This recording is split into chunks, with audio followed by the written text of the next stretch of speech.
दोस्ती तो हजारों से किया, लेकिन मुसीबत में कोई साथ नहीं दिया।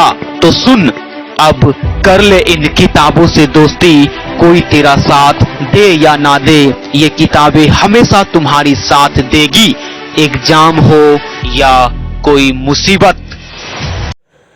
दोस्तों, आज की वीडियो में हम हिंदी ग्रामर का एक छोटा सा पार्ट वर्ण विचार को पढ़ने वाले हैं।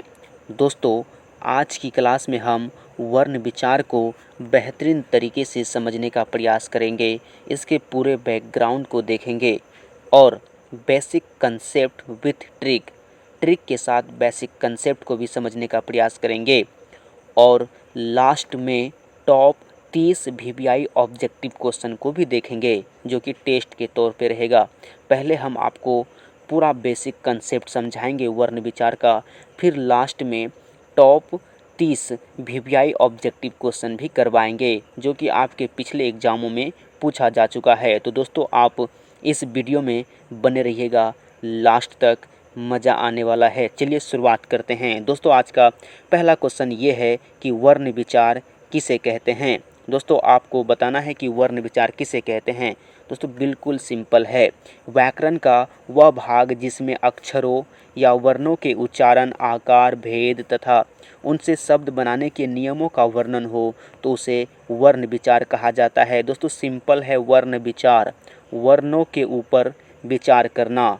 वर्णों के ऊपर विचार कैसे करेंगे? तो वर्ण क्या है, उसका उच्चारण स्थान क्या है, आकार क्या है, उसके कितने भेद हैं, दिस दैट वगैरह वगैरह, इन सभी को वर्ण विचार कहा जाता है।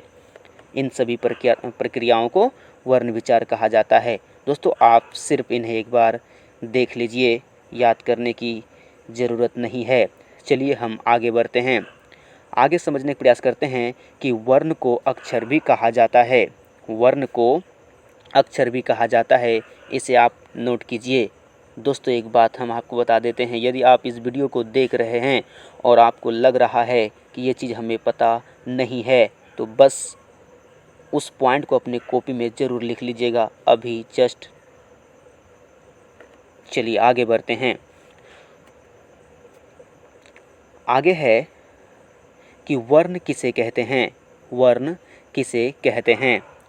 वर्णों का परिभाषा अलग अलग तरीके से हो सकता है, लेकिन यहाँ पे हम सटीक परिभाषा आपके लिए लिखे हैं। वर्ण किसे कहते हैं? तो हिंदी भाषा का वह मूल ध्वनि जिसके खंड या टुकड़े नहीं किया जा सकता है, उसे वर्ण कहा जाता है। दोस्तों, हिंदी भाषा का वह मूल ध्वनि का मतलब होता है जहाँ से शुरुआत हो। मूल ध्वनि जिनके खंड या टुकड़े नहीं किए जा सकते हैं, तो उसे वर्ण कहा जाता है। दोस्तों, जैसे क, ख, ग, अ, ये सभी क्या हैं? वर्ण हैं। एक बार हम आपको समझाने का प्रयास करते हैं। दोस्तों, आपका जो वर्ण होता है, उसके टुकड़े करने पर कुछ अर्थ नहीं बचता है। यदि क को तोड़ा जाए तो इसे तोड़ने पर क्या मिलेगा? कुछ नहीं मिलेगा। तो दोस्तों, इसका खंड नहीं किया जा सकता है। तो इस तरह से क एक वर्ण हो गया, और क के जितने भी प्रजाति हैं, क से लेकर ज्ञों तक, ये भी वर्ण हो गया। चलिए अब आगे बढ़ने का प्रयास करते हैं और वर्णों से संबंधित कुछ पॉइंट को देखते हैं, जो कि आपके एग्ज़ाम में हूबहू पूछा जाता है। दोस्तों, आप इन्हें अभी नोट कीजिए। दोस्तों, पहला पॉइंट क्या है? वर्णों के समूह को वर्णमाला कहा जाता है। वर्णों के समूह को वर्णमाला कहा जाता है। दोस्तों, हम आपको एक बात और बता दें, अभी जो हम आपको ये पॉइंट बता रहे हैं, ये पॉइंट जब हम लास्ट में ऑब्जेक्टिव क्वेश्चन को लगाएंगे तो वहाँ पे आपको मदद करेगा। तो दोस्तों, आप इस पॉइंट को दिमाग में अच्छी तरीके से बैठा लीजिए, या फिर आप अपनी कॉपी में नोट कीजिए। वर्णों के समूह को वर्णमाला कहा जाता है। ठीक है। वर्णों के सार्थक समूह को वाक्य कहा जाता है। अब ये क्या हो गया? कुछ नहीं हुआ। पहला पॉइंट है, वर्णों के समूह को वर्णमाला कहा जाता है। इसमें आपके सभी प्रकार के वर्ण आ जाएंगे। ठीक है। लेकिन वर्णों के सार्थक समूह को, सार्थक का मतलब होता है जिसका कुछ अर्थ हो, तो वर्णों के सार्थक समूह को वाक्य कहा जाएगा। जिस तरह से आपको यहाँ पे दिया हुआ है, इन सभी को अगर एक बार देखें तो यहाँ पे वर्णों का समूह है जिससे वाक्य बना हुआ है। ठीक है, आगे समझने का प्रयास करते हैं। दोस्तों ध्यान दीजिएगा, वर्णों के समूह को वर्णमाला कहा जाता है, जबकि वर्णों के सार्थक समूह को वाक्य कहा जाता है। ये क्वेश्चन आपके एग्जाम में पूछा जा चुका है, इन्हें आप कॉपी में नोट कीजिएगा। देखिए तीसरा पॉइंट बोल रहा है हिंदी देवनागरी लिपि में मूल 47 वर्ण है। वर्तमान में र, र, स्र, अन तथा अभी ये क्या है आप इन्हें देख लीजिए, ये 5 नए वर्ण मिलाकर कुल 52 वर्ण अभी वर्तमान समय में है। पहले कितने थे? पहले 47 वर्ण थे और अभी वर्तमान में 52 वर्ण है। तो कितने वर्ण बढ़े? 5। वो पांचों वर्ण क्या क्या है तो आप यहाँ से देख सकते हैं, ये पांचों वर्ण का नाम है। चलिए अब देखते हैं कि वर्ण कितने प्रकार के होते हैं। दोस्तों अब देखते हैं वर्ण कितने प्रकार के होते हैं। तो दोस्तों वर्ण 2 प्रकार के होते हैं। पहला है स्वर वर्ण। स्वर वर्ण क्या होता है? वह वर्ण जो बिना किसी दूसरे वर्ण की सहायता से बोली जाती है तो उसे स्वर वर्ण कहा जाता है। जैसे कि ओ, आ, हर्षई, दीर्घई, ये सभी क्या है? स्वर वर्ण है। क्यों? क्योंकि ये बिना किसी दूसरे स्वर वर्ण की सहायता से बोली जाती है।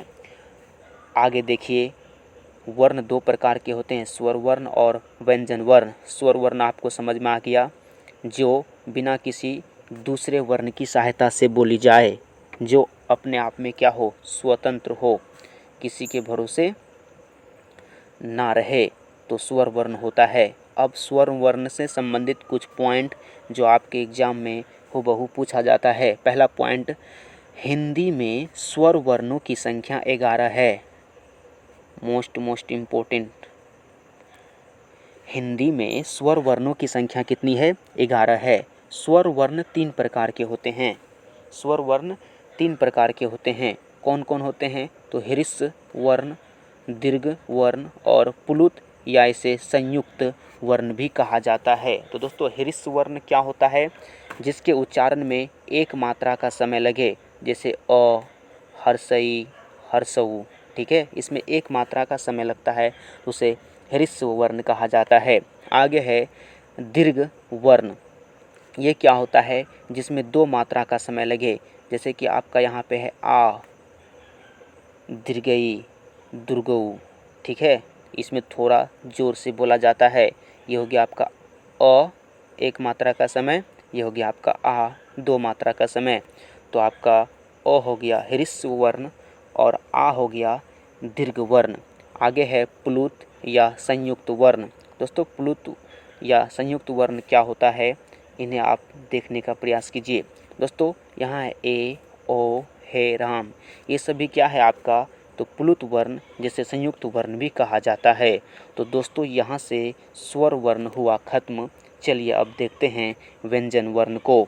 यहाँ पे जो भी पॉइंट अभी हम आपको बताए हैं, इसे अपने दिमाग में ज़रूर रखिएगा।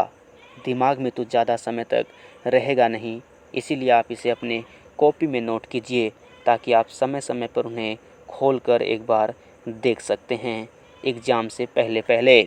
चलिए अब आगे बढ़ते हैं।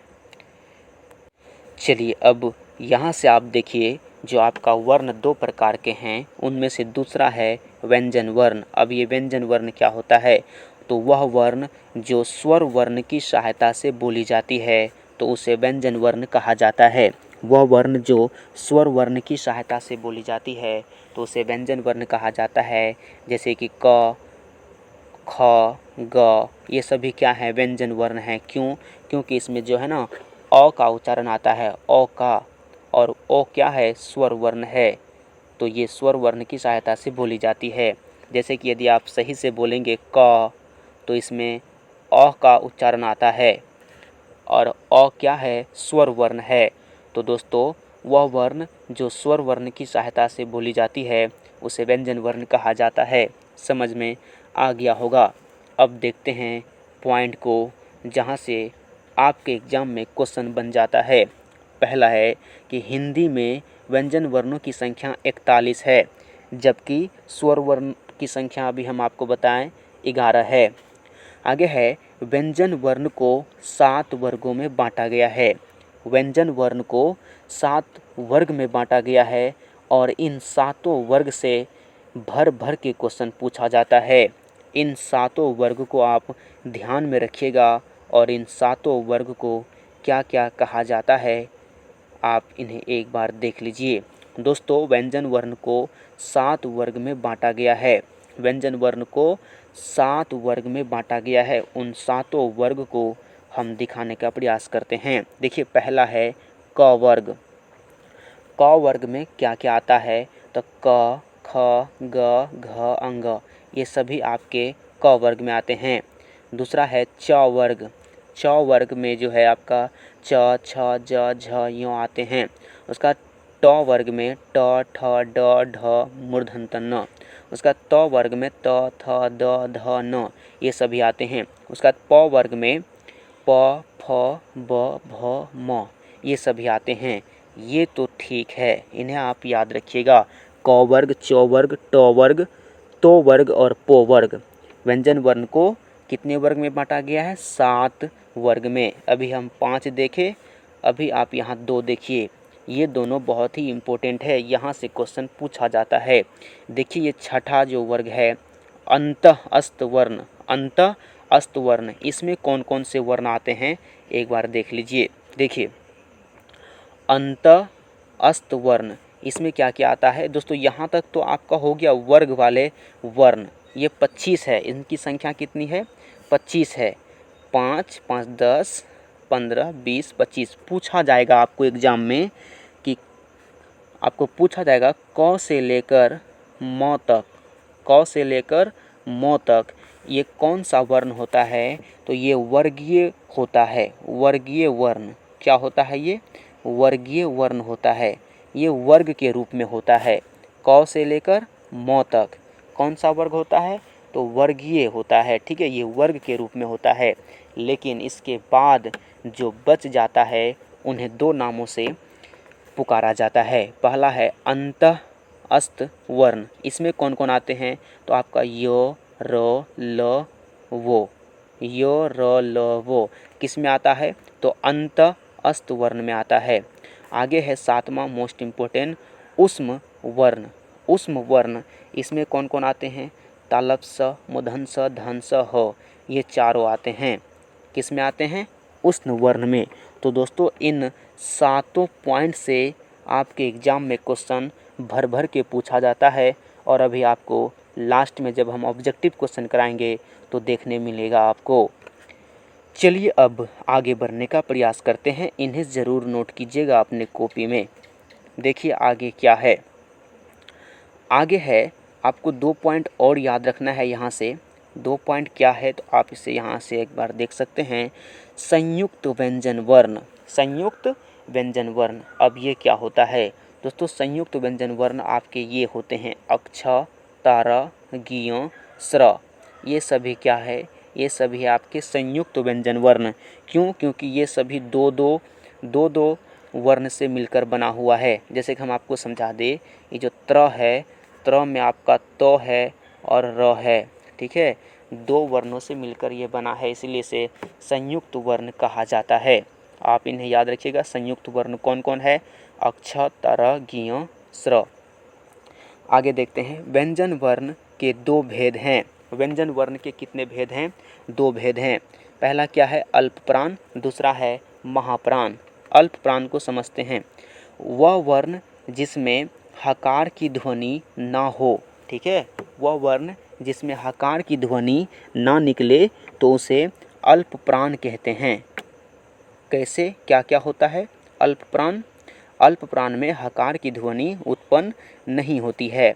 जैसे में आप समझ सकते हैं यहाँ से क वर्ग से प वर्ग, क वर्ग से प वर्ग तक के वर्ग का पहला वर्ण, तीसरा एवं 5वां वर्ण क्या होता है? आपका अल्पप्राण होता है। जैसे पहला, ठीक है, पहला में क्या आ जाएगा? क वर्ग का, तो क आ जाएगा। ठीक है, उसका तीसरा में क्या आएगा? ग आ जाएगा। एवं पांचवा में क्या आ जाएगा? अंग आ जाएगा। तो ये सब क्या हो जाएगा? अल्पप्राण। दोस्तों, हम आपको बाद में एक कंसेप्ट बताएंगे अल्पप्राण और महाप्राण को समझने का। चलिए अब देखते हैं महाप्राण।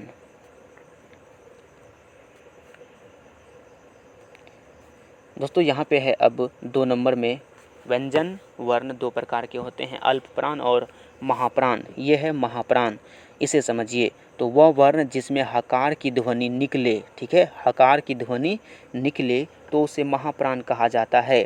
इसमें क्या होगा, तो आप यहाँ से देख सकते हैं कि प्रत्येक वर्ग का दूसरा और चौथा वर्ण महाप्राण होता है। प्रत्येक वर्ग का दूसरा और चौथा वर्ण महाप्राण होता है। जैसे कि ख,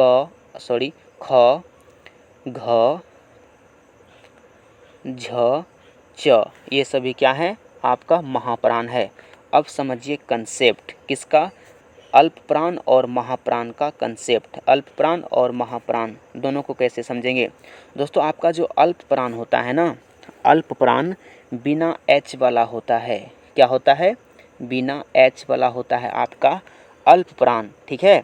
और एच वाला होता है आपका, अल्पप्राण में जो है ना एच नहीं आता है, अल्पप्राण में एच नहीं आता है और महाप्राण में एच आता है, महाप्राण में एच आता है। अब कैसे, तो देखिए यहाँ अल्पप्राण में जो वर्ण है वो है क, ठीक है। क को लिखेंगे तो इसके लिए होगा के, ठीक है। थोड़ी सी जानकारी आपको रोमन में जो हम लोग क ख को इंग्लिश में लिखते हैं उनकी जानकारी होनी चाहिए, ठीक है। क का हो गया के, ग का हो गया जी, और अंगों का तो आपका होता नहीं है। उसके बाद ये च का क्या हो जाएगा, सी एच हो जाएगा, और जो का हो जाएगा जे, ठीक है।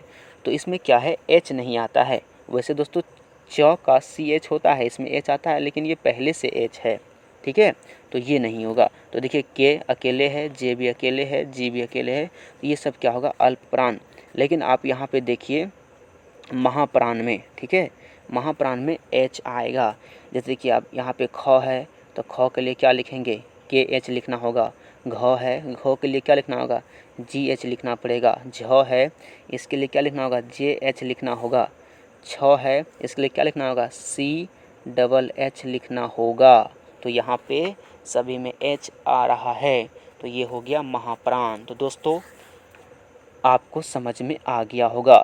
चलिए एक टॉपिक और समझ लेते हैं। अभी तक हम लोग क्या समझे, वर्ण क्या है, वर्ण के प्रकार, स्वर वर्ण, व्यंजन वर्ण, उनसे संबंधित पॉइंट। अब देखते हैं उच्चारण स्थान, उसके बाद देखेंगे ऑब्जेक्टिव क्वेश्चन। चलिए अब हम लास्ट टॉपिक यहाँ से देख सकते हैं क्या है। तो अब लास्ट टॉपिक है हम लोग का वर्णों का उच्चारण, ठीक है, वर्णों का उच्चारण। इस साइड में यहाँ पे वर्णों का नाम लिखा हुआ है, यहाँ पे वर्ण कौन कौन सा वर्ण आता है, और यहाँ पे है उच्चारण स्थान, उसका उच्चारण कहाँ से होता है। इन सभी को समझते हैं, मेरा टॉपिक जो है वो ख़त्म हो जाएगा फिर। चलिए एक एक करके समझते हैं। देखिए वर्ण का नाम में पहला है कंठीय वर्ण, ठीक है। कंठीय वर्ण में कौन कौन आता है, तो आपका ओ, आ, उसके बाद क वर्ग, ह, विसर्ग, इन सभी वर्णों को कंठीय वर्ण कहते हैं। क्यों, क्योंकि इसका उच्चारण जो है ना कंठ से होता है। बस आपको याद रखना है कि कंठ से किस किस वर्ण का उच्चारण होता है, तो अ का, आ का, क वर्ग का, ह और विसर्ग का, ठीक है। अब दूसरा पॉइंट है तालव्य। अब ये तालव्य वर्ण कौन कौन होता है, तो आपका यहाँ से हर्षई दीर्घई च वर्ग, ठीक है, हर्षई दीर्घई के बाद च वर्ग, य तालव स, इन सभी को तालव्य वर्ण कहा जाता है और इसका उच्चारण तालु से होता है। आगे है मूर्धन्य वर्ण। मूर्धन्य वर्ण कौन कौन है, तो री, ट वर्ग, मूर्धन स, ठीक है, री, ट वर्ग, मूर्धन स। क्यों, क्योंकि इसका जो उच्चारण है ना वो मूर्धा से होता है, मूर्धा से होता है, ठीक है। आगे है दंत। दंत वर्ण कौन कौन है, तो त वर्ग, ल और स, ये सब क्या है, दंतीय वर्ण है। जब इन्हें बोला जाता है तो इसमें दांत में जो है ना जीभ टच करता है, ठीक है, और इसका उच्चारण स्थान क्या है, दंत से, ठीक है, दांत से। आगे है ओष्ठ। ओष्ठ का मतलब होता है दोस्त ओठ, ठीक है, ओष्ठ। इसमें कौन कौन आता है, तो हर्षऊ, दीर्घऊ, प वर्ग, ठीक है, प वर्ग में जो भी है आपका प, फ, ब, भ, जब ये सब वर्ण बोलते हैं ना तो हमारा जो ओष्ठ है, दोनों होंठ आपस में सट जाता है। दोनों होंठ आपस में सट जाता है, इसीलिए इसे औष्ठ्य वर्ण कहा जाता है। तो हर्षऊ, दीर्घऊ, प, फ, ब, ये सभी का उच्चारण स्थान कहाँ से है? तो औष्ठ से है। कहाँ से है? औष्ठ से है। आगे देखिए, एक है आपके पास कौन सा? तो अनुनासिक। अनुनासिक में कौन कौन सा वर्ण आता है? तो आपका अंग, य, मूर्धन्य त, न, म, ये सभी क्या है आपके? तो अनुनासिक वर्ण है, और इसका जो उच्चारण होता है वो नासिका से होता है, यानी नाक से होता है। तो दोस्तों आपको यहाँ तक समझ में आ गया होगा सारा कुछ। आप इनका एक बार स्क्रीनशॉट ले लीजिए, ठीक है, स्क्रीनशॉट ले लीजिए और आप इन्हें एक बार देख लीजिए कि किसका उच्चारण कहाँ से होता है। चलिए अब हम लोग लगाते हैं टेस्ट, ठीक है, देखते हैं आपका कितना क्वेश्चन सही होता है। चलिए पहला क्वेश्चन आपके सामने आ चुका है, और जो कि आपके एग्ज़ाम में पूछा गया है 2021 में। पहला क्वेश्चन है कि व्यंजन के कितने भेद हैं? व्यंजन के कितने भेद हैं? अभी तुरंत हम लोग देखें कि व्यंजन के कितने भेद हैं? 2 भेद हैं, ठीक है। दूसरा क्वेश्चन है ध का उच्चारण स्थान क्या है? ध का उच्चारण स्थान क्या है? तो अभी हम लोग तुरंत देखे थे कि आपका त वर्ग, ठीक है, त वर्ग में जो है कहाँ से होता था? दंत से होता था। तो ऑप्शन ए हो जाएगा दंत से। चलिए आगे देखते हैं क्वेश्चन नंबर 3। क्वेश्चन नंबर 3 देखिए, क्वेश्चन नंबर 3 कह रहा है, क्वेश्चन नंबर 3 है य का उच्चारण स्थान क्या है? ठीक है, तालु से होता है, अभी तुरंत हम आपको बताए थे। चलिए आगे देखिए, क्वेश्चन नंबर 4 है हिंदी में स्वर वर्णों की संख्या कितनी है? हिंदी में स्वर वर्णों की संख्या कितनी है? तो अभी हम आपको बताए थे कि हिंदी में स्वर वर्णों की संख्या 11 है। चलिए आगे देखते हैं क्वेश्चन नंबर 5। दोस्तों क्वेश्चन नंबर 5 कह रहा है कि अक्ष वर्ण में कौन 2 व्यंजन मिले हुए हैं? दोस्तों अक्ष जो वर्ण है ये संयुक्त वर्ण है, ये 2 वर्णों से मिलकर बना होता है। कौन कौन? तो क और मूर्धन्य स, ठीक है। आगे है कि य, र, ल, वो को कहते हैं, क्या कहते हैं? अभी तुरंत हम आपको बताए थे कि इन्हें जो है इन्हें कहा जाता है अंतष्ट वर्ण। क्या कहा जाता है? अंतष्ट वर्ण। किसे? य, र, ल, वो को कहा जाता है अंतस्थ वर्ण। चलिए आगे देखते हैं क्वेश्चन नंबर 7। क्वेश्चन नंबर 7 देखिए क्या कहता है। क्वेश्चन नंबर 7 कहता है कि क से मो तक, क से मो तक, अभी हम आपको बताए थे ना क वर्ग से लेकर के प वर्ग तक, तो क से मो तक के 25 वर्णों को क्या कहते हैं? तो दोस्तों वर्गीय व्यंजन कहते हैं। ऑप्शन सी सही होगा, वर्गीय व्यंजन कहते हैं। क्या कहते हैं? वर्गीय व्यंजन कहते हैं आपका क वर्ग से लेकर प वर्ग तक, ठीक है। प वर्ग किस में ख़त्म होता है? तो म में ख़त्म होता है। क वर्ग कहाँ से शुरू होता है? तो क से शुरू होता है। क से लेकर के म, क से म तक, ठीक है। कितना वर्ण है? 25 वर्ण हैं। इन 25 को वर्गीय व्यंजन कहा जाता है। चलिए आगे देखते हैं। क्वेश्चन नंबर 8 है वर्णों के सार्थक समूह को क्या कहते हैं? वर्णों के सार्थक समूह को क्या कहते हैं? अभी हम आपको बताए थे वाक कहते हैं। ऑप्शन सी सही होगा। आगे है ट वर्ग का उच्चारण स्थान क्या होगा? ट वर्ग का मूर्धा से होता है उच्चारण स्थान। चलिए आगे देखते हैं। आगे है क्वेश्चन नंबर 10। क्वेश्चन नंबर 10 कहता है कि इनमें कौन दीर्घ स्वर है? ठीक है, दीर्घ स्वर आपको बताए थे ना, दीर्घ और ह्रस्व। ह्रस्व में क्या होता है? तो छोटी, ठीक है, छोटी वाला होता है, तो इसमें बड़ी वाला होगा दीर्घ में, तो बी हो जाएगा सही, ठीक है। क्वेश्चन नंबर 11 को देखते हैं। क्वेश्चन नंबर 11 को देखिए क्या कहता है। बोल रहा है तालब स, मूर्धन्य स, धन स, ह को क्या कहते हैं? अभी हम बताए थे इन चारों के बारे में। इन चारों को उष्ण व्यंजन कहा जाता है। एक बार आप वीडियो को थोड़ा सा बैक कीजिए और यहाँ पे आइए, ठीक है। तालब स, मूर्धन्य स, धन स, ह को क्या कहते हैं? तो उष्ण व्यंजन कहते हैं, ठीक है। यो रो लो वो को क्या कहते हैं? तो यो रो लो वो को अंतस्थ व्यंजन कहते हैं, ठीक है। और एक पॉइंट आप यहाँ पे नोट कर लीजिए, बहुत ही इम्पोर्टेंट पॉइंट बता रहे हैं आपको, ठीक है। पॉइंट ये है कि ये जो है आपका अयोग्य वाह व्यंजन ऑप्शन सी वाला, ठीक है। इसमें आपका कौन कौन आता है? इन्हें नोट कीजिए आप। ओ अंसर और अविसर्ग, ठीक है। ओ अंसर और अ विसर्ग, इन दोनों वर्णों को अयोग्यवाह व्यंजन कहा जाता है। ये आपके एग्जाम में पूछा गया है, इसे नोट कीजिए। अयोग्यवाह व्यंजन किसे कहते हैं? तो ओ अंसर अ विसर्ग को, ठीक है। अंतस्थ व्यंजन किसे कहते हैं? तो यो, ठीक है, रो लो वो, यो रो लो वो को क्या कहते हैं? अंतस्थ व्यंजन कहते हैं। उसका तालव स मूर्धन स धन स ह को कौन सा वर्ण कहते हैं? तो उष्ण व्यंजन वर्ण कहते हैं। चलिए क्वेश्चन नंबर 12 को देखते हैं। क्वेश्चन नंबर 12 कहता है कि यों संयुक्त वर्ण किन ध्वनियों से बना है? ठीक है, ये आपका संयुक्त वर्ण है, तो किससे मिलकर बना है? तो इसमें न छुपा हुआ है और यों छुपा हुआ है, ठीक है। आगे है द को आप किसके अंतर्गत रखते हैं? द को, द क्या है? दो व्यंजन है, ठीक है, तो व्यंजन के अंतर्गत रखेंगे। क्वेश्चन नंबर 14 को देखिए। क्वेश्चन नंबर 14 क्या कहता है? क्वेश्चन नंबर 14 को ध्यान से देखें तो वर्णों के समूह को क्या कहते हैं? तो वर्णों के समूह को वर्णमाला कहते हैं। दोस्तों, वर्णों के सार्थक समूह को वाक्य कहते हैं और वर्णों के समूह को वर्णमाला कहते हैं। आगे है अक्ष, त्र, ज्ञ, स्र को क्या कहते हैं? संयुक्त वर्ण यानी संयुक्त व्यंजन कहते हैं। दोस्तों, ये भी हम आपको पीछे बताए हैं, इसे क्या कहते हैं? संयुक्त व्यंजन कहते हैं। चलिए देखते हैं क्वेश्चन नंबर 16 को। क्वेश्चन नंबर 16 को देखिए। क्वेश्चन नंबर 16 कह रहा है ठ का उच्चारण स्थान क्या है? दोस्तों, मूर्धः से होता है। ट, ठ, ड, ढ, ये सभी का कहाँ से होता है? मूर्धः से होता है। आगे है मात्रा की दृष्टि से स्वर के कितने प्रकार हैं? दोस्तों, मात्रा की दृष्टि से स्वर के कितने प्रकार के हैं? कितने प्रकार के होते हैं? तो अभी तुरंत हम आपको बताए थे 3 प्रकार के होते हैं, ठीक है। 3 प्रकार के कौन कौन होते हैं? आप एक बार पीछे वीडियो कीजिए और देखिए जा करके, ठीक है। आगे देखते हैं क्वेश्चन नंबर 18 को। क्वेश्चन नंबर 18 देखिए क्या कहता है। क्वेश्चन नंबर 18 कहता है कि उस मूल ध्वनि को क्या कहते हैं जिसका खंड या टुकड़े ना किया जा सके? ठीक है, उस मूल ध्वनि को क्या कहते हैं जिसका खंड ना हो, ठीक है, जिसे तोड़ा नहीं जा सकता है, तो क्या कहते हैं? तो उसे वर्ण कहते हैं। ऑप्शन सी सही होगा।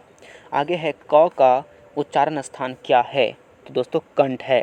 क का उच्चारण स्थान क्या होता है? कंठ होता है। सिंपल याद रखिएगा, क से कंठ, ठीक है।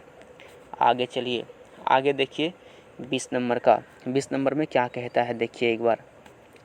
क्वेश्चन नंबर 20 कह रहा है कि प का उच्चारण स्थान क्या है?